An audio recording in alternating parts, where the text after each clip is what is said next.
Manchurian steppe, autumn 1910. The Evenki hunters knew one rule that was never questioned. If the tarbagan does not run, if its eyes are clouded, if it sits and dies before your eyes, that is the sign of Erlik, god of the underworld, master of the dead. Leave, do not touch it. Never. In the autumn of 1910, there were too many sick marmots.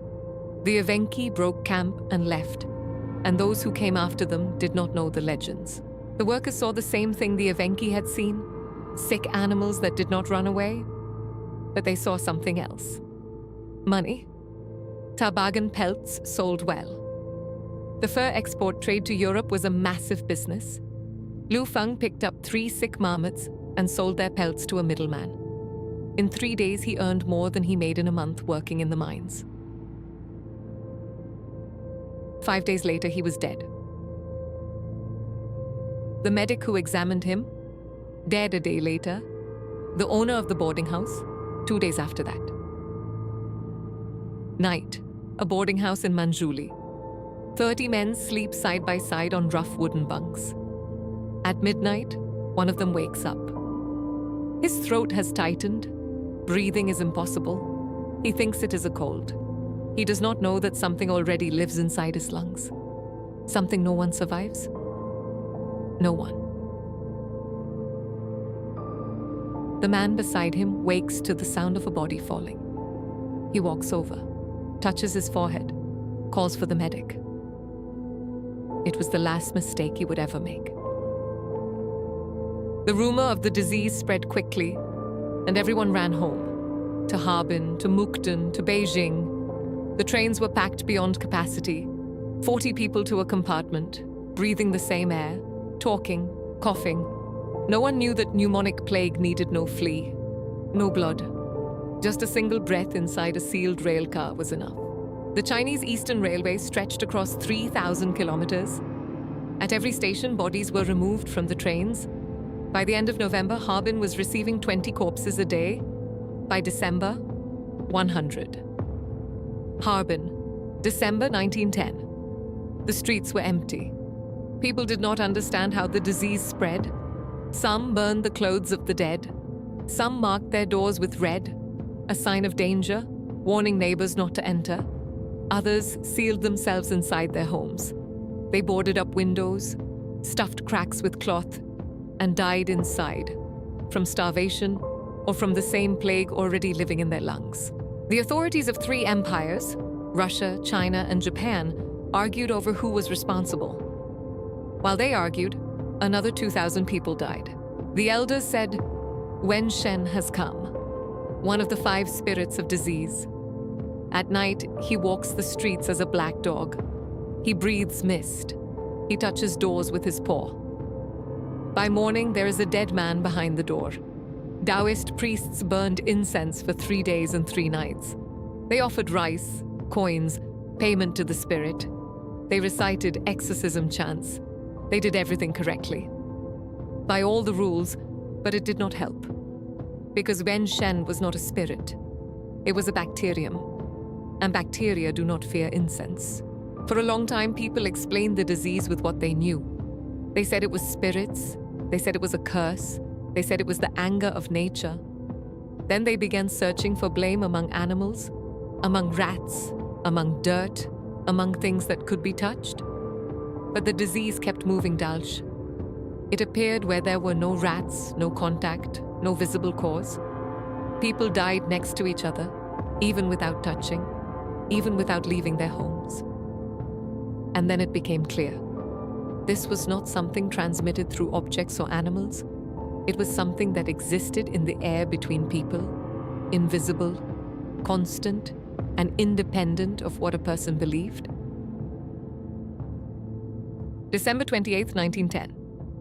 Dr. Lien-teh arrived in Harbin. 31 years old, Cambridge-trained, specialist in tropical diseases. He was given 500 names of the dead and 1 order. Stop this.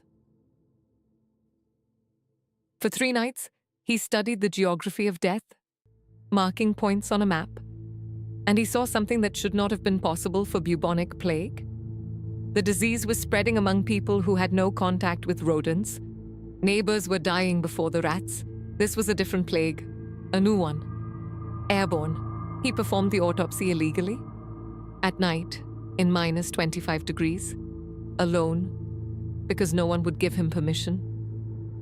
The lungs were filled with blood, completely. The tissue was necrotic, destroyed. It was the pneumonic form of the plague, the most deadly form that has ever existed. The mortality rate is 100%. Not a single person who contracted this form before the introduction of treatment survived. Never.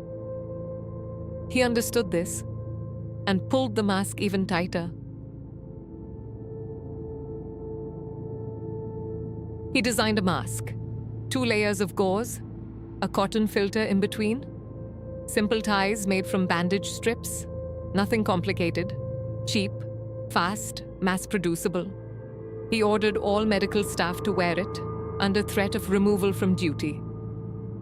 French doctor Gérard Mesny, the senior physician, removed his mask in front of patients, publicly, to show he was not afraid, to disprove Lien-teh. 4 days later, Mesny was dead. Not a single doctor or orderly who followed Lien-teh's instructions died. He divided Harbin into 3 zones. Red, infection hotspots, total isolation, no exit allowed. Yellow, suspected cases, observation. Green, clean districts, heightened control. He requisitioned buildings, blocked roads, stopped the trains. Merchants shouted about losses. Officials demanded his arrest. One administrator tried. Lien-teh sent a telegram directly to Beijing. A reply arrived within 24 hours. He was granted emergency powers, for the first time in China's history. January 22nd, 1911, the Chinese New Year. At 5 in the morning, 100 workers arrived. They laid the bodies out in rows on the snow, covered them with firewood. At 6, they lit the first pyre. By noon, 200 fires were burning at the same time. 6,000 people. Black smoke over Harbin did not clear for 3 days. People stood in the streets and wept. Tradition said it was wrong, but the dead became fewer. April 1911. The epidemic is declared contained. 60,000 dead. No survivors among those who contracted the pulmonary form before quarantine. Dr. Lien-teh lived a long life. He founded China's public health system. He wrote books. In 1935, he was nominated for the Nobel Prize. The gauze mask he designed one night in frozen Harbin became the direct ancestor of the surgical masks the world wore in 2020. The Evenki hunters still do not touch sick marmots, and Yersinia pestis still lives in the steppe rodents of Manchuria, Mongolia, and Kazakhstan. It never left. It waits.